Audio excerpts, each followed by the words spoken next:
शेतकऱ्यांच्या कर्जमाफीसाठी राष्ट्रवादी शरद पवार गटाचे आमदार रोहित पवार यांनी कालपासून पंढरपुरात अन्नत्याग आंदोलन सुरू केले। रोहित पवारांच्या अन्नत्याग आंदोलनाचा आज दुसरा दिवस आहे। दरम्यान आम्हीही जिद्दी आहोत, जोपर्यंत कर्जमाफीमधील जाचक अटी निघत नाहीत आणि त्याचा फायदा शेतकऱ्यांना मिळत नाही तोपर्यंत आंदोलन मागे घेणार नाही, असा इशारा रोहित पवारांनी दिलाय। त्यासोबतच अतिरिक्त पोलीस अधीक्षकांच्या पुढाकारानं रोहित पवार यांची कृषी मंत्री आणि सहकार मंत्र्यांशी सविस्तर चर्चा झाली आहे। राज्याच्या कॅबिनेट मंत्र्यांनी 2019च्या कर्जमाफीची जाचक अट मागे घेतल्याबाबत सरकार सकारात्मक असल्याचं माध्यमांसमोर जाहीर करावं, तरच आम्ही अन्नत्याग आंदोलन स्थगित करण्याचा विचार करू, अशी भूमिका रोहित पवार यांनी घेतली आहे। महाराष्ट्र राज्य मार्ग परिवहन मंडळानं एसटी बसच्या प्रवाशांसाठी एक मोठा निर्णय घेतलाय। येत्या 1 ऑगस्ट 2026 पासून महिला, ज्येष्ठ नागरिक आणि अमृत ज्येष्ठ नागरिक प्रवाशांसाठी एनसीएमसी स्मार्ट कार्ड बंधनकारक करण्यात आले। महाराष्ट्र राज्य मार्ग परिवहन महामंडळाच्या प्रवासी सेवांमध्ये अधिक पारदर्शकता, सुलभता आणि डिजिटल व्यवहारांना चालना देण्याचा प्रयत्न या माध्यमातून केला जाणार आहे। महिला, ज्येष्ठ नागरिक आणि अमृत ज्येष्ठ नागरिक प्रवाशांसाठी एनसीएमसी स्मार्ट बंधनकारक करण्यात येणार असल्याची माहिती परिवहन मंत्री तसेच एसटी महामंडळाचे अध्यक्ष प्रताप सरनाईक यांनी दिली आहे। पैशन को प्रोफेशन बनाना है, सी मेडियो देता है आपके सपनों को उड़ान। सिर्फ डिग्री नहीं, करियर बनाओ सी मेडियो के साथ।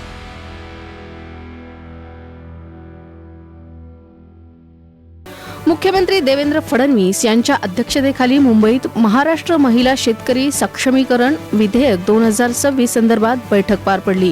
राज्यातील महिला शेतकऱ्यांना स्वतंत्र शेतकरी म्हणून कायदेशीर मान्यता मिळावी, यासाठी महाराष्ट्र महिला शेतकरी सक्षमीकरण विधेयक 2026 पावसाळी अधिवेशनात सादर केलं जाणार आहे। महिला शेतकऱ्यांच्या हक्कांचं संरक्षण होऊन त्यांच्या सर्वांगीण सक्षमीकरणाला चालना मिळावी, यासाठी सर्वसमावेशक धोरण तयार करण्याचे निर्देश मुख्यमंत्री देवेंद्र फडणवीस यांनी यावेळी दिलेत।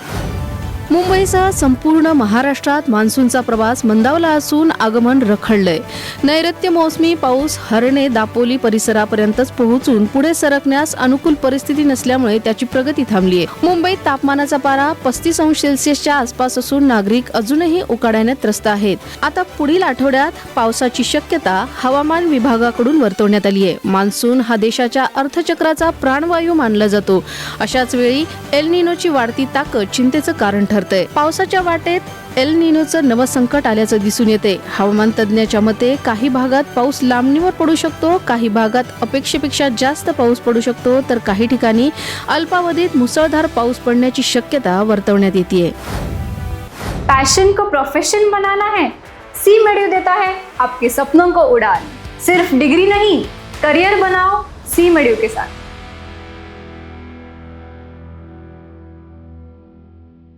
नव्या शैक्षणिक वर्षापासून त्रिभाषा सूत्राची अंमलबजावणी करण्यात येणार नसल्याचं आता स्पष्ट झाले। शालेय शिक्षण विभागाकडून इयत्ता 3री ते 8वी साठी विषय योजना, शालेय कामाचे दिवस, विषयनिहाय तालिका विभागणी व शालेय वेळापत्रक जाहीर करण्यात आले। त्रिभाषा धोरण अंमलबजावणीबाबत समितीच्या शिफारसी आणि त्यावरील होणाऱ्या शासनाचे निर्णयास अनुसरून 3ऱ्या भाषेबाबत निर्णय होईपर्यंत प्रचलित अभ्यासक्रमानुसार पाठ्यपुस्तकांचा उपयोग करण्यात येणार असल्याचा निर्णय राज्यस्तरीय सुकाणू समिती बैठकीत घेण्यात आलाय। प्रचलित पद्धतीनुसार 3री भाषा बाबत विद्यमान धोरण कायम असल्यानं 5वी पासून पुढील वर्गासाठी यापूर्वी लागू असलेली 3री भाषा पद्धत नवीन धोरण व नवीन अभ्यासक्रम लागू होईपर्यंत तशीच लागू राहील। पूर्वीचा कार्यानुभव हा विषय यापुढे कार्यशिक्षण या नावाने ओळखला जाईल। लोकसभेची निवडणूक होऊन 2 वर्ष झालेत। या 2 वर्षात अशी चर्चा आहे, शिवाय दर महिन्याला अशी चर्चा होतच असते। काही खासदार एकनाथ शिंदे यांच्या संपर्कात असतील तर काही उघड बोलत आहेत। आम्हाला हे सर्व माहीत आहे, मात्र दर महिना 2 महिन्याला संपर्कात असल्याची चर्चा होते। आता हे अधिकृत कबूल करायला हवं, असं मोठं विधान शिवसेना उद्धव बाळासाहेब ठाकरे पक्षाचे आमदार अंबादास दानवे यांनी केले। अंबादास दानवे हे मराठवाडा दौऱ्यावर असताना काही खासदार शिंदे यांच्या संपर्कात असतील या चर्चेला दुजोरा दिलाय। धाराशिवमधील शिवसेना उद्धव बाळासाहेब ठाकरे पक्षाचे आमदार अंबादास दानवे यांच्या उपस्थितीत प्रमुख पदाधिकाऱ्यांची बैठक आयोजित करण्यात आली होती। या बैठकीला आमदार कैलास पाटील, आमदार प्रवीण स्वामी यांच्यासह अनेक पदाधिकारी हजर होते, मात्र ओमराजे निंबाळकर अनुपस्थित असल्यानं चर्चांना उधाण आले। पैशन को प्रोफेशन बनाना है, सी मेडियो देता है आपके सपनों को उड़ान। सिर्फ डिग्री नहीं, करियर बनाओ सी मेडियो के साथ।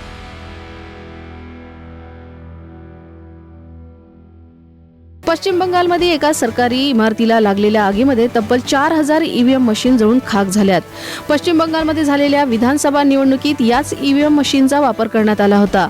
याबाबत मंत्री कौशिक चौधरी यांनी माहिती दिली आहे. तसंच या प्रकरणी FIR दाखल झाली असून पोलिसांनी चौकशी सुरू केली आहे. दक्षिण कोलकाताच्या अलीपूर येथील इमारत बुधवारी आगीच्या भक्ष्यस्थानी पडली. या इमारतीमध्ये इतर विभागांव्यतिरिक्त जिल्हा परिषदेचे कार्यालयही होते. यामध्ये तब्बल 4000 ईव्हीएम जळून खाक झालेत. यावर्षी झालेल्या विधानसभा निवडणुकीदरम्यान 10 मतदारसंघांमध्ये या ईव्हीएमचा वापर करण्यात आला होता, असं आपत्कालीन मंत्री कौशिक चौधरी यांनी सांगितलं. तसंच मंत्री यांनी घटनास्थळी पाहणी केली. अमेरिका आणि इराण मधील युद्धाबाबत 3 महिन्यानंतर देखील ठोस तोडगा निघालेला नाही. या युद्धाचा परिणाम होर्मुझमधून ये जा करणाऱ्या जहाजांवर होत असून याचा फटका अनेक देशांच्या जागतिक व्यापाराला बसतोय. अमेरिकेच्या लष्करानं ओमान किनारपट्टीजवळ अनेक जहाजांवर हल्ले केले. या हल्ल्यात आतापर्यंत 3 भारतीय खलाशांचा मृत्यू झालाय. मात्र असं असताना आता डोनाल्ड ट्रम्प यांनी भारतीय जहाजांवरील हल्ल्यांसाठी इराणला जबाबदार धरले. फेक न्यूज संदर्भात इराणनं ज्या गोष्टींचा उल्लेख केला त्याचा लेखी स्वरूपात मान्य करण्यात आलेल्या अटींशी काहीही संबंध नाही. त्यांच्याशी प्रामाणिकपणे व्यवहार करणं अशक्य आहे. हे अविश्वसनीय आहे असं ट्रम्प म्हणालेत. याशिवाय काल रात्री स्ट्रेट होर्मुझ मधून जाणाऱ्या भारतीय जहाजांवर त्यांनी केलेला ड्रोन हल्ला पूर्णपणे हाणून पाडण्यात आलाय. अशा कारवाया अजिबात स्वीकारल्या जाणार नाहीत. त्यांनी आपली वागणूक त्वरित सुधारली पाहिजे असं डोनाल्ड ट्रम्प यांनी म्हटलंय. पैशन को प्रोफेशन बनाना है, सी मेडियो देता है आपके सपनों को उड़ान. सिर्फ डिग्री नहीं, करियर बनाओ सी मेडियो के साथ.